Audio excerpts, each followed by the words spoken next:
Au mariage de ma sœur, mes parents ont exigé les clés de mon appartement sur la colline, devant toute la famille. Quand j'ai dit non, maman m'a frappé si fort que mon bijou a volé en éclats. Je suis partie, j'ai passé un seul appel. 1 heure après, l'homme qu'il suppliait de rencontrer depuis des mois est entré.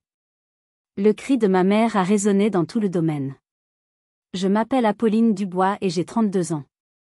Ce qui s'est passé au mariage de ma sœur fait encore la une des conversations dans notre petite communauté lyonnaise.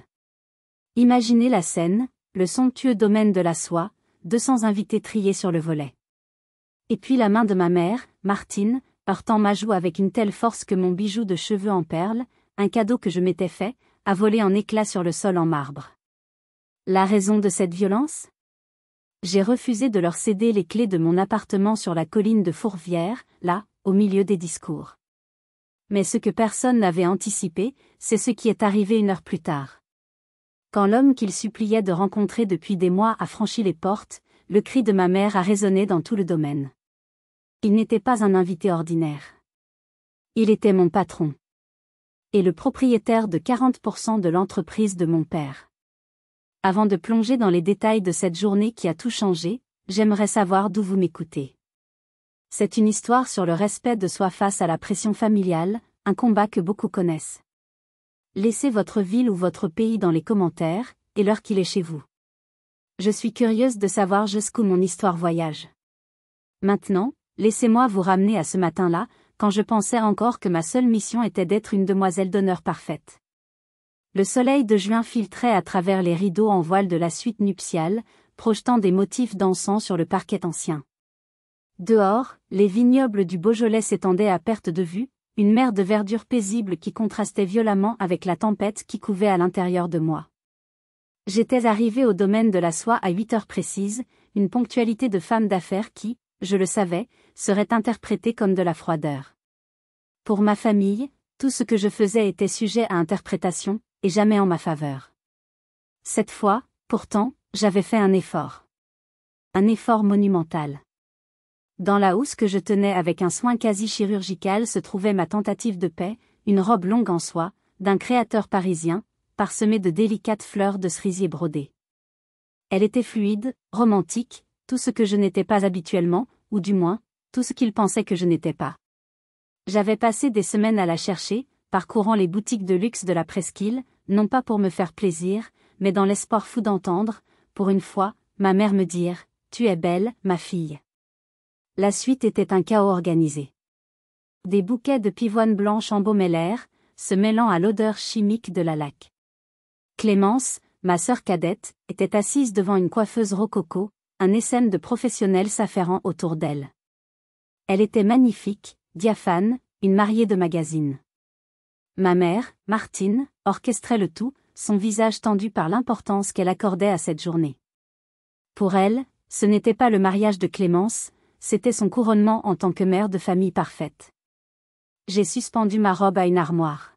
« Bonjour tout le monde » ai-je lancé avec un entrain que je ne ressentais pas. Ma mère s'est retournée.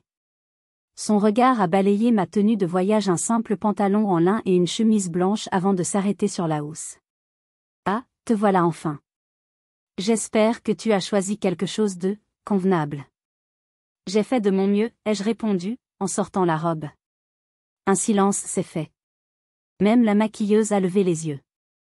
La robe était objectivement sublime. Ma mère ne pouvait le nier. Oh, a-t-elle simplement dit. C'est inattendu. Un compliment qui sonnait comme un reproche. Très floral.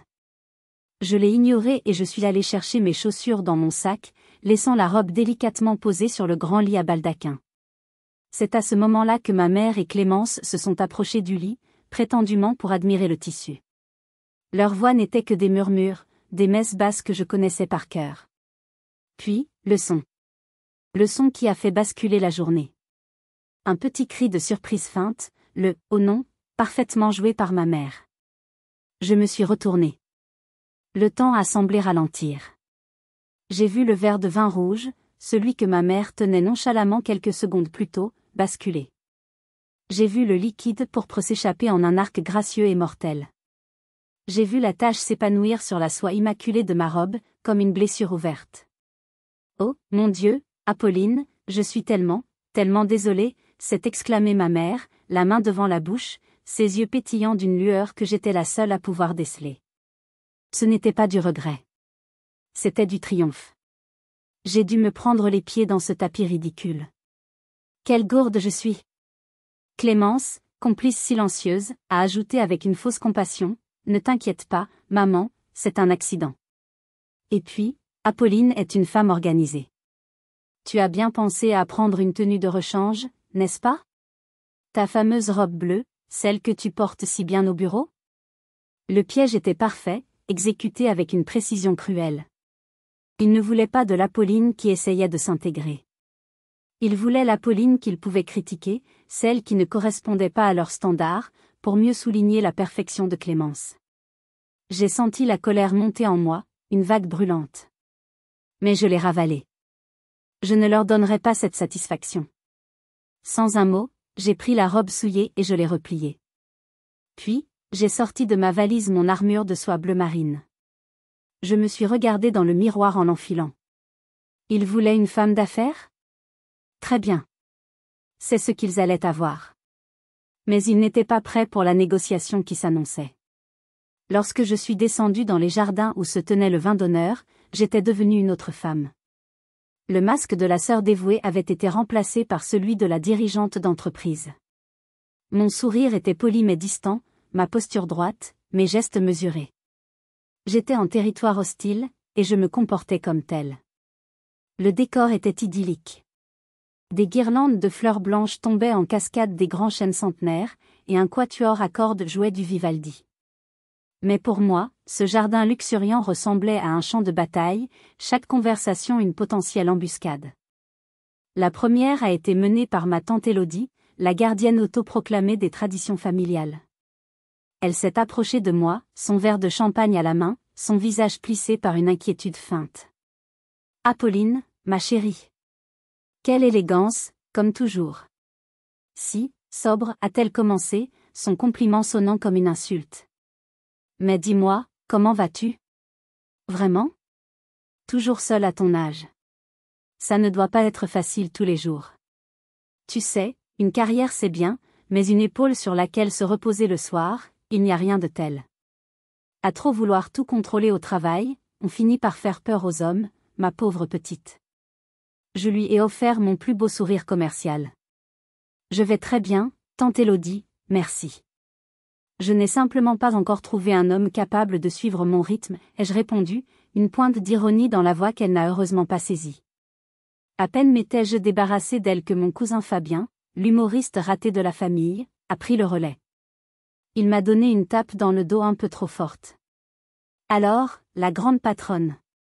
Toujours à brasser des millions? Tu nous racontes encore l'histoire de ton fameux appartement sur Fourvière? C'est ça, un studio avec un grand balcon que tu appelles « Pentouze » pour impressionner la galerie? » Il a éclaté d'un rire gras, suivi par quelques oncles qui trouvaient la blague excellente. « C'est un triplex avec une terrasse panoramique, Fabien. » « Mais je comprends que tu aies du mal à l'imaginer, ai-je rétorqué froidement. Son sourire s'est figé. J'avais touché une corde sensible, son propre échec professionnel. J'ai cherché un refuge près du buffet, espérant passer inaperçu, mais mon permis à retrouver. Il semblait mal à l'aise, évitant mon regard. « Ne les écoute pas, a-t-il murmuré. Ils sont juste jaloux. » « Jaloux de quoi, papa? De mon célibat ou de mon appartement imaginaire? » Il a eu un petit rire triste. « Je suis fier de toi, tu sais. Vraiment. Tu es allé plus loin que je n'aurais jamais osé rêver. » Pendant une seconde, j'ai vu une sincérité désarmante dans ses yeux.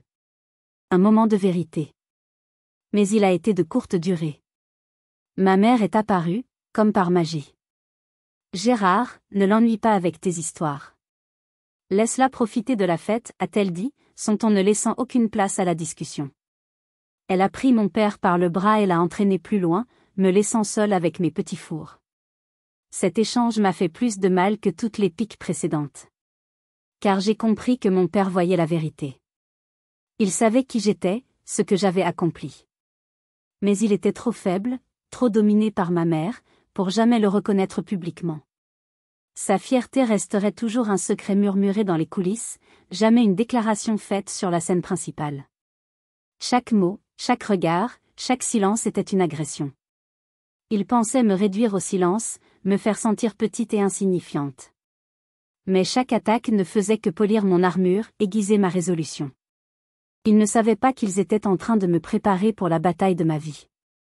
Et la soirée ne faisait que commencer. Alors que les invités commençaient à se diriger vers la grande verrière où le dîner allait être servi, j'ai senti le besoin de m'isoler, ne serait-ce que pour 5 minutes. L'air de la salle était devenu irrespirable, saturé de faux-semblants et d'hypocrisie. J'ai repéré une petite porte dérobée près de l'orchestre, qui menait à une terrasse isolée, surplombant une roseraie à l'abandon. L'endroit était sombre, silencieux, loin de l'agitation. Parfait. Je me suis accoudé à la balustrade en fer forgé, laissant la fraîcheur du soir apaiser ma peau enfiévrée. Les lumières du domaine scintillaient en contrebas, et le son de la fête n'était plus qu'un murmure lointain. C'est dans ce havre de paix que l'enfer s'est invité. J'ai entendu des pas sur le gravier, puis les voix de mes parents. Ils n'avaient pas vu la silhouette sombre que je formais dans la pénombre. La voix de mon père était pleine d'une anxiété palpable. « Martine, je t'en supplie, réfléchis. Ce n'est pas trop tard. On peut trouver une autre solution. Je peux essayer de renégocier avec la banque, demander un délai. » Un délai, a sifflé ma mère, et sa voix était venimeuse. Pour nous enfoncer encore plus ? Gérard, tu ne comprends donc rien ? Ce mariage, c'est notre dernière chance. C'est une façade. La façade d'une famille respectable, prospère. Si on ne rembourse pas ce prêt, la banque saisira la maison. La maison de tes parents.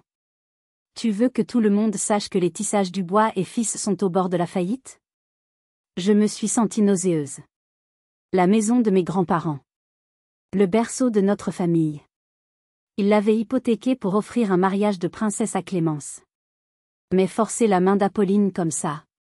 C'est cruel, Martine. C'est son argent, son travail. Et puis, la phrase. La phrase qui a tout scellé, qui a éteint la dernière étincelle d'empathie que je pouvais encore ressentir pour ma propre mère. Cruel, a-t-elle répété avec un rire sans joie. Tu veux savoir ce qui est cruel, Gérard ? C'est d'avoir sacrifié ma vie entière pour cette famille, pour ton entreprise qui s'écroule, pendant que mademoiselle voyage en première classe et s'achète des appartements de luxe. Elle vit la vie que moi, j'aurais dû avoir. Alors non, ce n'est pas cruel. C'est juste. C'est un rééquilibrage. Elle nous doit bien ça. C'est le prix à payer pour sa liberté. Le prix pour que sa petite sœur, elle au moins, ait le départ dans la vie qu'elle mérite. Le choc m'a coupé le souffle. Ce n'était pas de la désapprobation que je voyais dans ses yeux depuis des années. Ce n'était pas de l'incompréhension. C'était de la jalousie pure, corrosive. Un ressentiment si profond qu'il l'a poussée à me voir non pas comme sa fille, mais comme une rivale, une usurpatrice de la vie qu'elle convoitait. Mon succès n'était pas une source de fierté pour elle, c'était un affront personnel. Si vous avez déjà senti que vos réussites dérangeaient vos proches, que votre succès était perçu comme une menace plutôt qu'une fierté, écrivez « Je comprends » dans les commentaires. Parfois, la jalousie se cache là où on l'attend le moins. Que feriez-vous à ma place, en entendant un tel aveu ? Je suis restée figée dans l'ombre, mon cœur se transformant en un bloc de glace. Ce n'était plus une simple demande. C'était une exécution financière et émotionnelle. Et j'étais le sacrifice. Sauf que cette fois, l'agneau connaissait le plan du boucher. Je suis retournée à ma place à la table d'honneur comme une automate. Mon visage était un masque de neutralité parfaite, mais à l'intérieur, c'était un maelstrom. Chaque bouchée de mon filet de bœuf avait le goût de la cendre. Chaque note du quatuor à cordes me vrillait les nerfs. Je participais à une mascarade, un théâtre de l'absurde où j'étais à la fois l'invité d'honneur et la victime sacrificielle. J'observais mes parents à l'autre bout de la table. Ma mère était maintenant l'image même de la sérénité. Elle avait pris sa décision, et plus rien ne pouvait l'arrêter. Elle riait avec le père du marié, sa posture royale, sa confiance inébranlable. Elle était dans son élément, la grande maîtresse de cérémonie de la chute de sa propre fille. Mon père, en revanche, était la misère incarnée. Il évitait mon regard, se concentrant sur son assiette avec une attention démesurée, coupant sa viande en morceaux minuscules qu'il ne mangeait pas. Il était un homme pris au piège, un lâche conscient de sa propre lâcheté. Le moment fatidique est arrivé juste avant le dessert. Le wedding plané, un jeune homme au sourire professionnel, a annoncé avec emphase que le père de la mariée souhaitait porter un toast. Toutes les conversations se sont tues. Mon père s'est levé, ses mouvements raides et maladroits. Il a pris le micro que lui tendait un technicien, et j'ai vu sa main trembler. Son regard a balayé la salle, s'attardant sur les visages souriants de ses amis, de sa famille. Des gens qui, dans quelques minutes, allaient être les témoins de sa trahison. Puis, inévitablement, ses yeux ont trouvé les miens. Ce contact a duré une éternité. J'y ai lu une supplique silencieuse. Pardonne-moi. Je n'ai pas le choix. J'ai soutenu son regard, sans ciller, mon visage ne trahissant rien, mais mes yeux lui envoyant une réponse tout aussi silencieuse, tu as toujours le choix. Il a semblé vaciller. J'ai vu la lutte sur son visage. Une partie de lui, le père qui m'avait appris à faire du vélo et qui m'avait consolé après mon premier chagrin d'amour, voulait tout arrêter. Il s'est tourné vers ma mère, qui était restée assise, son visage un masque de marbre. Leurs regards se sont affrontés. J'ai vu mon père se pencher, et même de loin, j'ai pu deviner le murmure désespéré, « Martine, s'il te plaît, ne faisons pas ça. » La réponse de ma mère n'a été qu'un mouvement presque imperceptible de la tête, un regard si froid, si chargé de mépris pour sa faiblesse, qu'il a semblé le frapper physiquement. « Ne sois pas ridicule, Gérard. Pas maintenant. » C'était un ordre. Et comme toujours, il a obéi. La lueur d'humanité dans ses yeux s'est éteinte. Il s'est redressé, a pris une grande inspiration, et s'est tourné vers la salle. Le masque du père de famille heureux était de retour en place, mais ses yeux étaient morts. Il a levé son verre, le cristal tremblant légèrement. Ce bref instant d'hésitation, cette seconde de conflit visible, a rendu la trahison à venir 1000 fois plus cruelle. Il savait. Il savait que c'était mal, que c'était une violence inouïe. Et il a choisi de le faire quand même. Il a choisi de me sacrifier sur l'autel de sa propre lâcheté. Le discours a commencé. Mes chers amis, chère famille, la voix de mon père, amplifiée et légèrement tremblante, a rempli la salle. Quel bonheur de vous voir tous réunis pour célébrer l'amour de ma Clémence et de Théo. Il a débité les platitudes habituelles sur le mariage, le bonheur, l'avenir. Chaque mot sonnait faux à mes oreilles, chaque phrase était une insulte. Je sentais les regards se tourner vers moi, une attente palpable montant dans l'air. Une famille, a-t-il déclaré, en marquant une pause dramatique, c'est le pilier de nos vies. C'est un refuge. C'est un lieu de partage inconditionnel. J'ai dû retenir un rire amer. Un refuge? C'était un champ de bataille. Un partage inconditionnel? C'était une OPA hostile. Ce soir, a-t-il continué, son regard se fixant enfin sur moi avec une fausse chaleur, nous avons un exemple extraordinaire de cet amour familial. Un geste qui prouve que la réussite d'un membre de la famille est la réussite de tous. Mon cœur martelait ma poitrine, un tambour de guerre. Ça y est. Nous y sommes.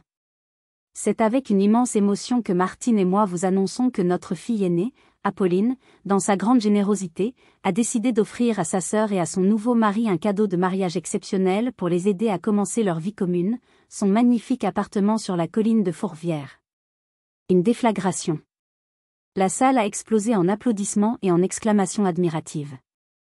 Quelle générosité, incroyable, comme c'est beau. Les gens me souriaient, certains avaient les larmes aux yeux. J'étais devenue, en l'espace d'une phrase, une sainte, la grande sœur la plus merveilleuse du monde. Le piège était d'une perfection diabolique. Clémence, la comédienne née, a joué sa partition à la perfection. Elle a porté ses mains à sa bouche, ses yeux bleus écarquillés par une surprise qui n'existait pas. Oh, Apolline, je n'en reviens pas. C'est trop, a-t-elle balbutié dans le micro posé devant elle, sa voix se brisant sous le poids d'une émotion fabriquée. Tous les regards étaient braqués sur moi. Ils attendaient ma confirmation, mon sourire ému, peut-être même une petite larme de bonheur fraternel. La pression était colossale, une chape de plomb conçue pour m'écraser. Pendant une seconde, une fraction de seconde, j'ai envisagé la reddition. Juste dire oui. Juste sourire et laisser faire. Pour avoir la paix. Pour mettre fin à ce cirque. Mais mon regard a croisé celui de ma mère. Et j'ai vu ce sourire. Un minuscule, presque imperceptible, rictus de triomphe au coin de ses lèvres. Ce n'était pas un sourire de fierté. C'était le sourire d'un général qui voit son ennemi tomber dans le piège. Et ce sourire m'a sauvé. Il a ravivé la flamme de ma colère, la transformant en un acier inflexible. Non. Pas cette fois. Je me suis levée. Lentement. J'ai attendu que les applaudissements s'éteignent. Le silence qui a suivi était assourdissant. Je suis désolée, ai-je dit, et ma voix, bien que non amplifiée, a porté jusqu'au fond de la salle. Je crains qu'il y ait eu un malentendu. Cette question n'a jamais été discutée avec moi. Un murmure collectif a ondulé dans la salle, comme un vent dans les blés. Les sourires se sont figés.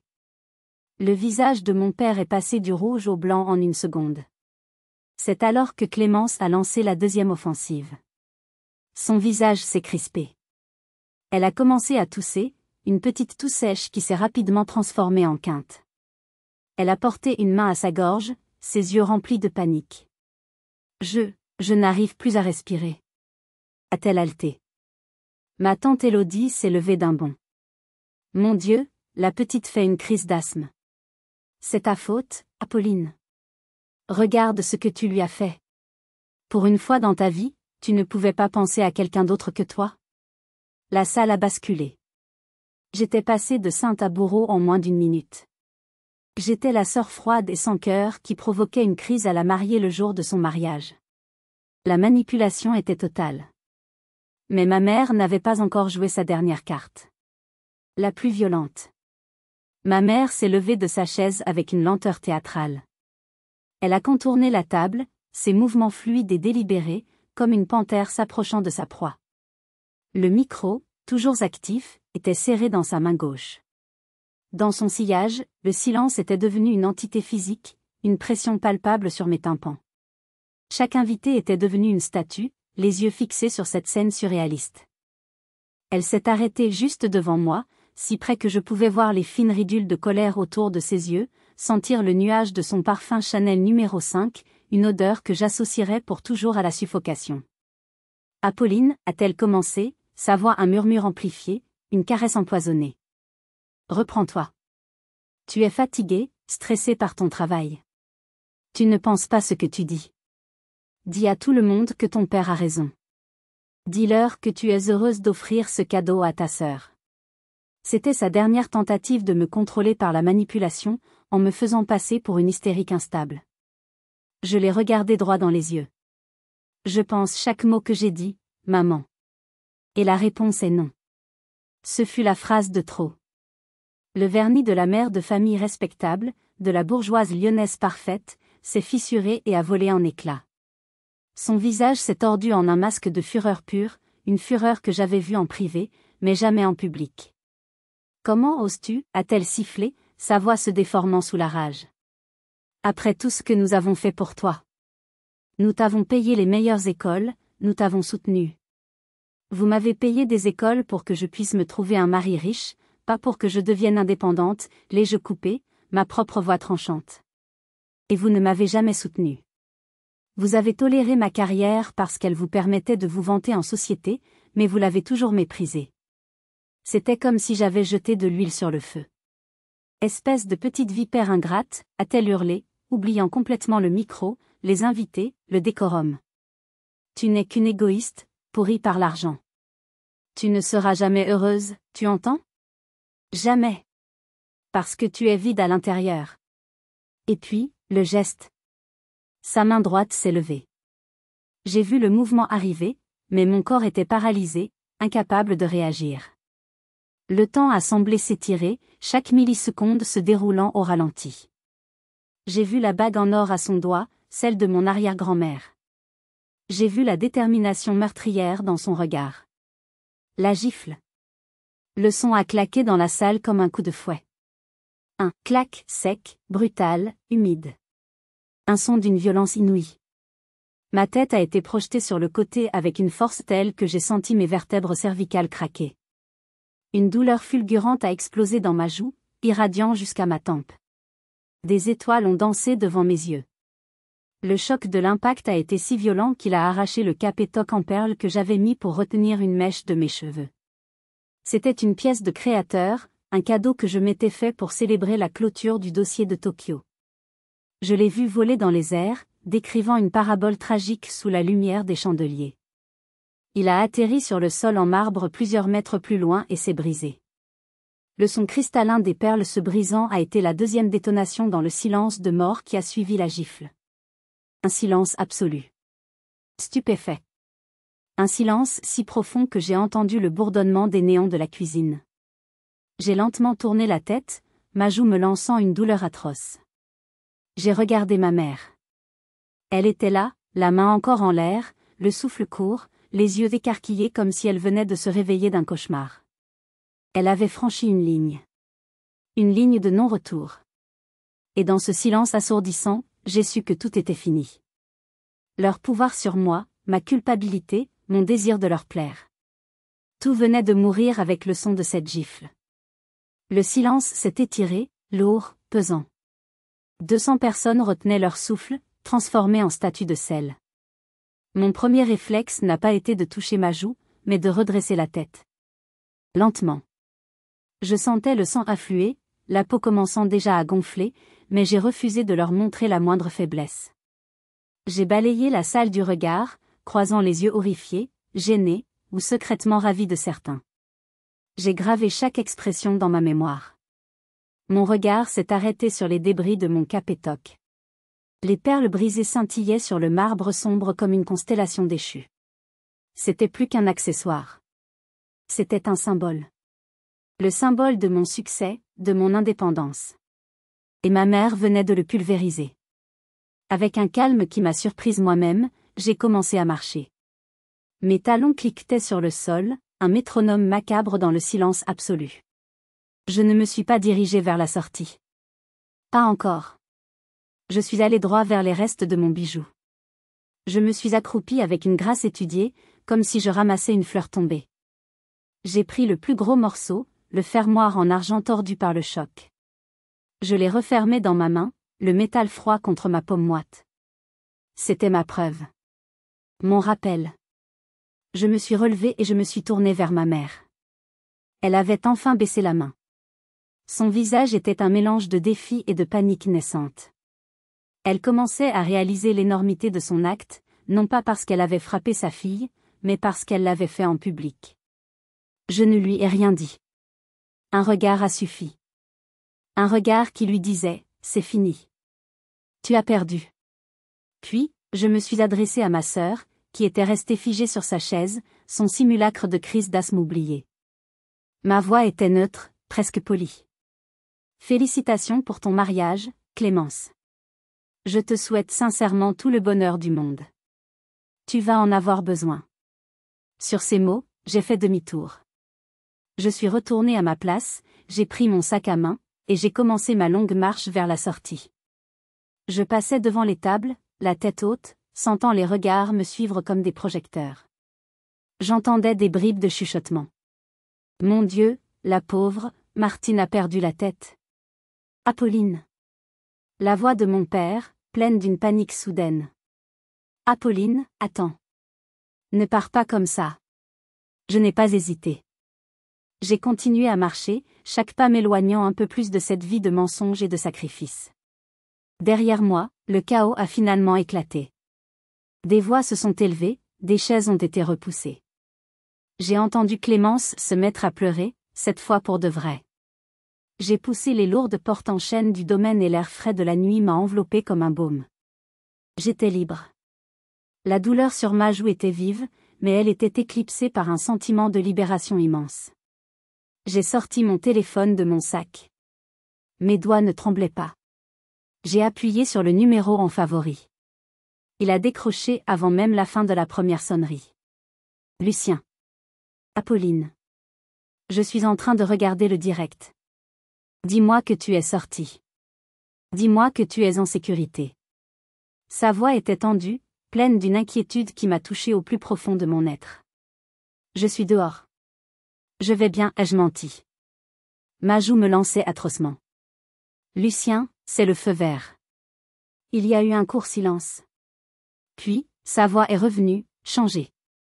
Elle n'était plus inquiète. Elle était glaciale. Compris. Ne bouge pas de chez toi. J'envoie une équipe. Et moi, j'arrive. L'enfer est en route pour le domaine de la soie. Le trajet du retour fut un étrange voyage hors du temps. Les phares des voitures que je croisais étaient des comètes dans la nuit, la route qui serpentait à travers la campagne endormie un ruban d'asphalte me menant vers une nouvelle vie. Je ne sentais plus la douleur de ma joue. Je ne sentais plus rien, à part un vide immense et une clarté nouvelle. La femme qui avait quitté cet appartement le matin même, avec sa robe fleurie et ses espoirs insensés, n'existait plus. Elle était morte dans cette salle de réception, au son d'une gifle et de perles qui se brisent. En entrant dans mon appartement, j'ai été frappé par le silence. Un silence bienveillant, apaisant. Les lumières de Lyon scintillaient à travers les immenses baies vitrées, un tapis de diamants étalé à mes pieds. C'était mon royaume. Un royaume que j'avais bâti seul, à la force de mon travail et de mes sacrifices. Un sanctuaire. Et ils avaient essayé de me le prendre. Je me suis servi un verre d'eau, mes mains tremblant enfin. J'ai attrapé un sac de petits pois congelés dans le congélateur et je l'ai appliqué sur ma joue, grimaçant de douleur au contact du froid. C'est à ce moment-là que j'ai commis l'erreur de me regarder dans le miroir du vestibule. Mon reflet m'a horrifié. Une marque rouge et violacée commençait à se dessiner sur ma peau, la trace de 5 doigts clairement imprimés. Mes yeux étaient brillants, mais secs. La femme dans le miroir n'était pas une victime. C'était une survivante. Mon téléphone a vibré.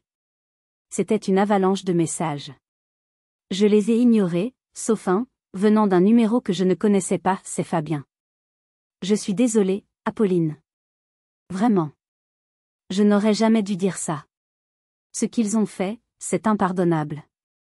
Je n'ai pas répondu, mais ce message a planté une petite graine, peut-être que tout n'était pas pourri dans cette famille. Puis, un autre message, d'un autre cousin présent à la fête. Tu ne vas jamais croire ça. Un type vient de débarquer. Costard à 10 000 €, une assurance de malade. Il est flanqué de 2 armoires à glace en costume. Il marche droit vers la table d'honneur. Ton père est passé du blanc au vert. Il n'arrête pas de bégayer, Monsieur Beaumont. Monsieur Beaumont, point. Lucien. Il était là. Plus rapide que je ne l'aurais cru. Un nouveau SMS est arrivé, frénétique. Il a pris le micro. Tout le monde est silencieux. On n'a jamais vu une ambiance pareille. Ta mère le fusille du regard, mais il ne la regarde même pas. Il regarde ton père. On dirait qu'il va le tuer sur place. Qu'est-ce qui se passe, Apolline? Qui est ce type pour toi? J'ai souri. Un sourire douloureux qui a tiré sur ma joue meurtrie. Je me suis approché de la baie vitrée, le sac de petits pois toujours pressé contre mon visage. C'est mon patron, Fabien, ai-je murmuré pour moi-même. Et c'est aussi l'homme qui possède ton oncle. Je pouvais presque entendre le bruit des fondations de ma famille en train de se fissurer. Lucien n'était pas du genre à faire les choses à moitié. Quand il déclenchait une guerre, c'était pour l'anéantir. Et ce soir, ma famille venait de lui déclarer la guerre, sans même savoir qu'il était leur ennemi. Le spectacle ne faisait que commencer, et j'avais une place au premier rang, depuis mon sanctuaire dans le ciel. Mon téléphone a sonné. C'était Lucien. Sa voix était calme, posée, mais je pouvais sentir la fureur glaciale qui vibrait juste sous la surface. Apolline, je te mets sur le haut-parleur du téléphone de mon avocat. Toute la salle va entendre. Ne dis rien. Laisse-moi faire. D'accord, ai-je simplement répondu, mon cœur battant la chamade. J'ai entendu un léger bruit de manipulation, puis le silence. Un silence si profond que je pouvais presque entendre la poussière tomber. Puis, la voix de Lucien, amplifiée, a rempli cet espace vide. Elle était nette, précise, l'incarnation même de l'autorité. Bonsoir. Je suis Lucien Beaumont. Un frisson collectif a semblé parcourir la salle, un murmure qui est mort aussi vite qu'il est né. Le nom seul suffisait à imposer le respect et la crainte. Je ne suis pas ici pour célébrer un mariage, a-t-il continué, son ton ne laissant aucune place au doute. Je suis ici pour corriger une injustice flagrante et pour clarifier certains points qui semblent avoir échappé à la famille Dubois. Il a marqué une pause, laissant le poids de ses mots s'installer. J'imaginais les visages de mes parents, pétrifiés. Je suis le fondateur de Beaumont Capital. Et Apolline Dubois, a-t-il articulé, en détachant chaque syllabe, n'est pas, comme j'ai pu l'entendre dire ce soir, une simple employée qui aime exagérer. Apolline est ma vice-présidente en charge de toute notre stratégie de développement en Asie-Pacifique. J'ai entendu un hoquet de surprise, distinctement féminin. Tante Élodie, sans aucun doute. Laissez-moi être plus précis pour ceux qui ont du mal à comprendre, a poursuivi Lucien, son ton devenant plus tranchant. Le contrat de 400 millions d'euros signé avec le conglomérat de Singapour l'année dernière, celui qui a permis à notre fonds de réaliser sa meilleure performance historique? C'est Apolline qui l'a négocié, seule, pendant 6 mois, face à une armée d'avocats. L'implantation de notre filiale à Tokyo, qui a généré 80 millions de profits nets dès sa première année? C'est Apolline qui l'a créée à partir de rien, qui a recruté chaque membre de l'équipe et qui a géré le projet de bout en bout. Le silence était maintenant teinté de stupeur. J'imaginais les calculs rapides qui se faisaient dans la tête des invités. Et le partenariat stratégique avec le géant de la technologie coréen, Samsung, a ajouté Lucien. Un partenariat que le gouvernement français lui-même essayait d'obtenir? C'est Apolline qui l'a décroché. Il y a 3 semaines. J'ai entendu la voix de mon père, un murmure étranglé. Ce n'est pas possible, elle ne nous a rien dit. Peut-être parce qu'elle savait que vous ne l'écouteriez pas, Gérard, a rétorqué Lucien avec une froideur cinglante. Peut-être parce qu'elle en avait assez d'être traitée comme une enfant prétentieuse par des gens qui ne pourraient même pas comprendre la complexité d'une seule de ses journées de travail. Ce qui m'a le plus surpris en apprenant la situation ce soir, ce n'est pas votre comportement, mais c'est de découvrir qu'Apolline était votre fille. En 5 ans de collaboration étroite, elle n'a jamais mentionné son nom de famille. Elle a insisté pour être jugée uniquement sur ses compétences. Et ses compétences, mesdames et messieurs, sont exceptionnelles. Il a laissé cette déclaration en suspens. J'ai senti une vague de fierté m'envahir, chassant une partie de la douleur. C'était la reconnaissance que j'avais attendue toute ma vie. Maintenant, parlons de cet appartement, a repris Lucien. Ce n'est pas un caprice. C'est un actif stratégique de notre entreprise, transféré à Apolline en tant que partie intégrante de son contrat de dirigeante. Il est protégé par une clause de non-cession sous contrainte. Et ce soir, nous avons tous été témoins d'une tentative de contrainte. Et puis, il a porté le coup de grâce. Mais il y a plus grave. Bien plus grave. Vous voyez, Gérard, vous et moi avons déjà une relation d'affaires.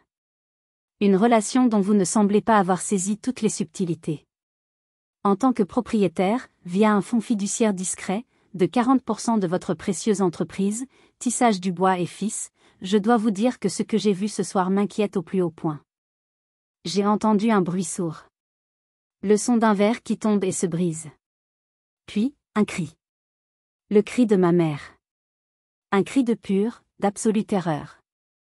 Le cri de ma mère a déchiré le silence, un son primal de déni et de panique. Il a été suivi par un brouhaha confus. J'ai entendu la voix de Lucien, calme mais impérieuse, dominant le bruit. Asseyez-vous, madame. Nous n'avons pas terminé. Le calme est revenu, un calme encore plus lourd et menaçant qu'auparavant. Gérard, a repris Lucien, s'adressant uniquement à mon père, l'ignorant complètement ma mère. Quand Beaumont Capital investit dans une entreprise, nous investissons avant tout dans ses dirigeants. Nous nous basons sur leur jugement, leur éthique, leur capacité à prendre des décisions rationnelles. Or, ce soir, vous avez fait preuve d'un manque de jugement catastrophique. Il a fait une pause, puis a sorti des documents de la mallette que tenait l'un de ses avocats. Le son du papier froissé était amplifié par le silence. Ceci, Gérard, est le pacte d'actionnaires que vous avez signé il y a 5 ans. Je suis certain que votre avocat de l'époque vous a conseillé de le lire attentivement. J'aimerais attirer votre attention sur l'article 15, paragraphe 3. Il est intitulé « clause de turpitude morale. Il stipule que tout acte commis par un dirigeant, même dans la sphère privée, qui serait de nature à nuire gravement à la réputation de l'entreprise ou à démontrer une incapacité éthique à la diriger, peut entraîner une révocation immédiate de ses fonctions sur décision de l'Assemblée générale des actionnaires. Mon père ne disait rien. Je pouvais presque le sentir se recroqueviller sur sa chaise. Tenter d'extorquer un bien immobilier de plusieurs millions d'euros à votre propre fille, en public, est, à mon sens, une démonstration assez claire d'incapacité éthique, a continué Lucien. Permettre à votre femme de l'agresser physiquement devant 200 témoins et une caméra qui diffuse en direct sur Internet, cela nuit, je pense, assez gravement à la réputation de l'entreprise. Vous ne croyez pas? C'est une affaire de famille, a de nouveau tenté ma mère, sa voix tremblante de rage. Madame, a dit Lucien, en s'adressant enfin à elle avec un mépris glacial. Légalement, une agression est une infraction pénale. Votre statut de mère ne vous donne pas le droit de frapper qui que ce soit. Surtout pas l'un des plus hauts dirigeants de mon groupe. Vos actions de ce soir pourraient vous valoir des poursuites judiciaires. Il s'est tourné à nouveau vers mon père. Alors voici où nous en sommes. J'ai deux options. La première est l'option nucléaire. Dès lundi, j'appelle nos avocats, nous convoquons une assemblée générale, et nous vous révoquons. Nous prendrons le contrôle de Tissage Dubois et Fils. Nous lancerons un audit, et je suis prêt à parier que la gestion qui vous a mené à hypothéquer votre maison pour payer un mariage cache d'autres surprises. Votre nom de famille sera sali pour des générations. Il a laissé la menace planer. La deuxième option est celle de la rédemption. C'est une chance, une seule, de sauver ce qui peut encore l'être. Apolline, es-tu toujours en ligne? Oui, Lucien, ai-je répondu, ma voix ferme. C'est toi qui décides. Je te laisse la parole. Le silence était total. Le sort de ma famille était entre mes mains. Je pouvais les détruire. Appuyer sur le bouton et tout anéantir. Une partie de moi, la partie blessée et en colère, le voulait. J'ai pris une profonde inspiration, le froid du sac de petits pois contre ma peau me rappelant la violence du choc. Je ne veux pas la destruction de l'entreprise de mon grand-père, ai-je dit, et j'ai entendu mon père pousser un soupir de soulagement. Mais je veux des conséquences. Et je veux la vérité. Alors voici mes conditions, ai-je continué, la force revenant dans ma voix. Premièrement, vous avez 48 heures pour publier des excuses publiques. Des excuses écrites par vous, pas par un avocat. Papa, tu t'excuseras pour ta lâcheté et ta complicité. Maman, tu t'excuseras pour la manipulation, la violence, et des années de dénigrement. Deuxièmement, vous rembourserez immédiatement la somme que j'ai versée pour ce mariage.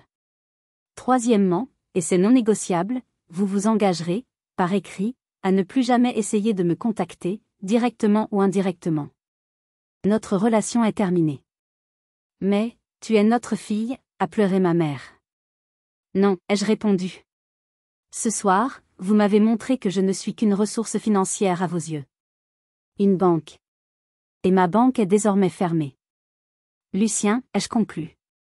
Si ces conditions ne sont pas remplies à la lettre dans les 48 heures, tu as mon feu vert pour l'option nucléaire. Pensez-vous que la famille devrait toujours passer en premier, même face à un tel abus, ou Apolline a-t-elle eu raison de poser un ultimatum aussi radical? Dites-le moi dans les commentaires. Les heures qui ont suivi l'ultimatum ont été surréalistes. Lucien a mis fin à la conversation en déclarant simplement « L'horloge tourne, Gérard » avant de raccrocher. D'après les récits que j'ai reçus plus tard, lui et ses avocats sont partis sans un mot de plus, laissant derrière eux une assemblée de statues de cire et une famille en implosion. Ma première décision, une fois l'appel terminé, fut de bloquer tous les numéros de ma famille proche. Je savais que le barrage d'appels et de messages ne tarderait pas.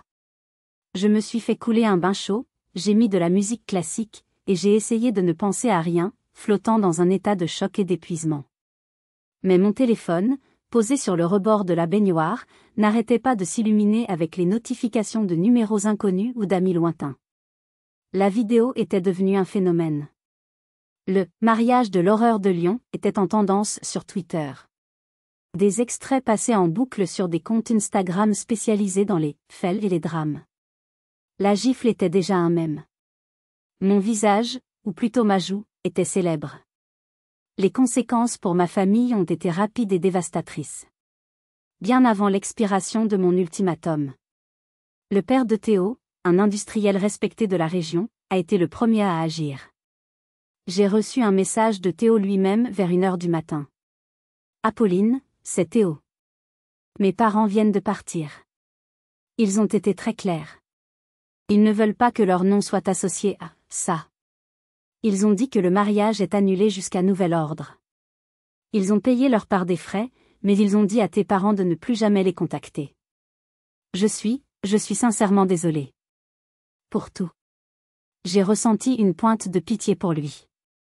Il était une victime collatérale dans cette guerre qui n'était pas la sienne. Ensuite, ce fut le tour des affaires. Le samedi matin, j'ai appris via un contact chez un concurrent que 3 des plus anciens et fidèles clients de Tissage Dubois et Fils, des maisons de couture parisiennes, avaient envoyé des courriels très secs à mon père pour suspendre toutes leurs commandes en cours. La clause de turpitude morale n'existait pas que dans les pactes d'actionnaires, elle existait aussi dans les relations commerciales. Personne ne voulait être associé à la violence et à la malhonnêteté. Ma mère, fidèle à elle-même, a choisi l'autodestruction. Refusant de voir sa propre culpabilité, elle s'est lancée dans une tirade enflammée sur son mur Facebook, me traitant de tous les noms, m'accusant d'avoir orchestré ce scandale pour détruire la famille, parlant de jalousie maladive et de perversion due au succès. La publication a été partagée des centaines de fois, mais pas pour la soutenir. Les commentaires étaient d'une brutalité sans nom. La seule personne perverse ici, c'est celle qui frappe sa fille en public. Retournez sur terre, madame, nous avons tous vu la vidéo, le déni est une chose terrible. Son humiliation était devenue virale. Le dimanche après-midi, à quelques heures de la fin de l'ultimatum, j'ai reçu un courriel.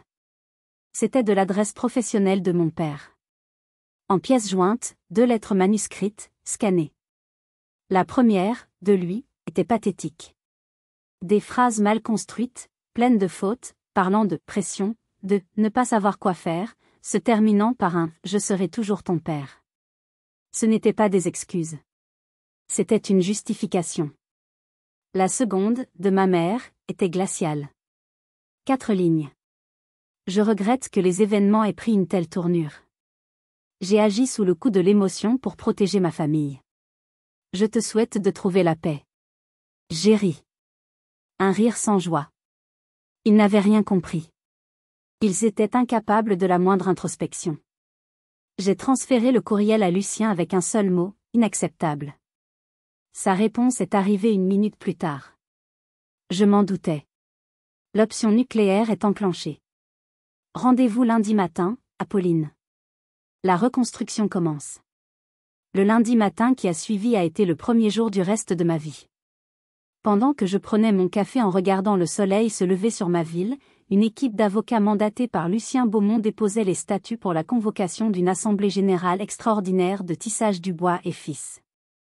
La guerre était officiellement déclarée. La suite fut une exécution financière froide et méthodique. L'audit a révélé ce que Lucien suspectait, des années de mauvaise gestion, des dettes cachées, des fonds de l'entreprise utilisés à des fins personnelles. Mon père a été démis de ses fonctions de PDG sans aucune indemnité. L'entreprise, pour éviter la faillite, a été restructurée. Le nom, Dubois, a été retiré. Elle s'appelle désormais Tissage des Canuts. Une partie de l'héritage de ma famille, effacée. Ils ont pu garder la maison de mes grands-parents, mais ont dû vendre presque tout le reste pour éponger les dettes. Clémence et Théo ont officiellement divorcé 6 mois plus tard. J'ai appris qu'elle avait essayé de le convaincre de rester pour les apparences, mais il avait refusé. Il m'a envoyé un court message le jour de la signature, me souhaitant le meilleur. Je lui ai souhaité la même chose. Je n'ai plus jamais parlé à mes parents ni à ma sœur. La coupure a été nette, totale, chirurgicale. Ce ne fut pas facile. Il y a eu des jours de tristesse, des moments de doute, le deuil d'une famille que, au fond, je n'avais jamais vraiment eu. C'est dans ces moments-là que ma nouvelle famille, ma famille choisie, a pris le relais. Lucien et sa femme, Hélène, m'ont intégré à leur vie. Leurs dîners du dimanche, autrefois une source d'angoisse pour moi, sont devenus des moments de chaleur et de rire. Hélène, Une femme brillante qui avait mis sa carrière d'avocate en pause pour élever leurs enfants, est devenue une confidente précieuse. Elle m'a aidé à naviguer dans les eaux complexes de la culpabilité et du chagrin. Le sang ne fait pas tout, Apolline, m'a-t-elle dit un jour. La loyauté, le respect, l'amour inconditionnel, voilà ce qui fait une famille. J'ai été promue. Encore. Je suis devenue la plus jeune associée de l'histoire de Beaumont Capital. Mon travail m'a emmenée aux quatre coins du monde. J'ai négocié des contrats encore plus importants, j'ai bâti de nouvelles filiales, j'ai mentoré de jeunes talents. Chaque succès était une pierre de plus à l'édifice de ma nouvelle vie, une vie construite sur mes propres termes. J'ai aussi commencé une thérapie intensive. J'ai appris à déconstruire les schémas toxiques que j'avais intériorisés depuis l'enfance. J'ai appris que je n'étais pas responsable de leur bonheur, ni de leur malheur. J'ai appris à me pardonner d'avoir supporté l'inacceptable pendant si longtemps. Et j'ai appris que poser des limites n'est pas un acte d'égoïsme, mais un acte de survie et de respect de soi. Aujourd'hui, quand je regarde Lyon depuis ma terrasse, je ne vois plus seulement une ville. Je vois le symbole de ma résilience. Cet appartement n'est plus une forteresse, mais un foyer. Un lieu de paix que j'ai défendu et mérité.